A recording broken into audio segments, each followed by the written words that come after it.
Fourth question was about the aerobic, I think it's called aerobic cube, and the one with the colors.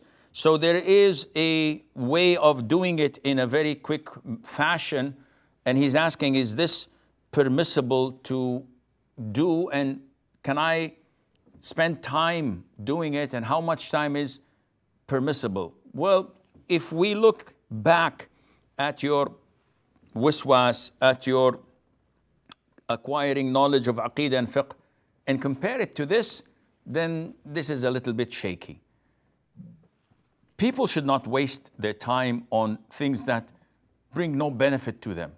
So, okay, you can solve it in like 5 seconds. So what? You can solve it blindfolded. So what? This is nothing to be proud of. It's not something that would get you closer to Allah. If it's a hobby that you're doing while maybe not watching, not concentrating, yes. But if you invest time in it and it has no value, I don't think that this is appropriate. Would it be permissible to listen to lectures? There's no problem in listening to lectures while doing it, as long as you're attentive to what is being said in the lecture, inshallah.